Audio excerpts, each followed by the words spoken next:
fine margins. What's your verdict? Well, the game probably changed on two incidents, really. Of all the chances that were created, we hit the post at 1-1, and it was I thought it was in, actually, when he struck it. And then you have to argue that perhaps they're lucky to have 11 players, because I said to Lee Mason at half-time, that's his last chance. I agree it wasn't a sending off just before half-time, but then he makes another foul, and I think everyone in the stadium knew that really he should have gone then. Would that have made a real difference as the second half was going on with them down to 10? Well, absolutely, because the game was very even. I thought, they play a different style to us. Their style was dominating at times, and then ours took over a little bit.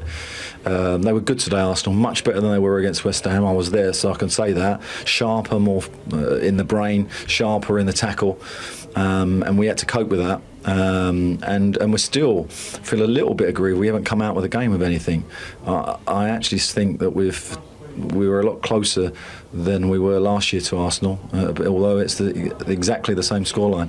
I know you felt hard done by last year that you could have got a result, but it was, to me, you did go up a level today against them. Yeah, we showed some moments today which we didn't show last year, and Kabaya was probably at the centre of that. I thought the three new boys actually were our best players. Wickham, Yowen and the goalie were terrific today, and we know the others are great, so that's a great sign. It's just bedding it all in and finding the right balance.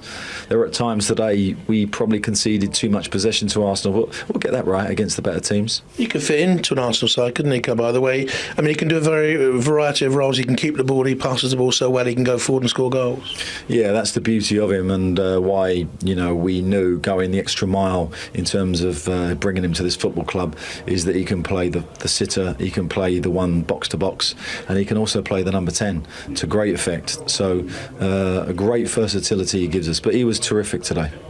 Having said that, in the opening 15-20 minutes they created so many chances. Do you think, hang on a minute, this could go badly wrong? Yeah, they was obviously a hurt animal, but we also made mistakes. I mean, that was a bad period for us as well as a good for them. And at half time we're fortunate to be at 1-1, no doubt about that, but the second half was a lot more even, a lot more discipline from us, a lot more better decisions, and if we take that into Aston Villa, we'll win. Some strike for the equalising goal. Yeah, great hit from Wardy. He had a funny afternoon. He's come off his shins for the first goal, and the second goal for Arsenal, he just doesn't jump early enough, and he's brilliant on the far post, so a little bit unfortunate for Wardy today. He had a mixed game, but no, I'm kind of feel a little bit more buoyant about the group we got. I think we'll be okay. Look at the strength you got on the bench. Yeah, and it's a difficult call. It's called in the bench today. We got good depth in the squad. So, although it's a disappointing day today, and you have them in football, going forward, I think we'll be good.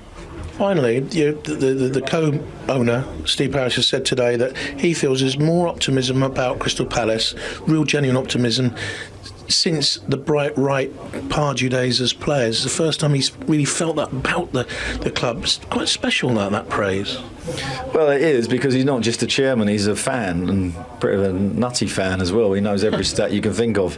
But if he says that, we'll accept that, and I think that's about right. I don't think we're quite as good as that team, but we're aiming to be as good as it.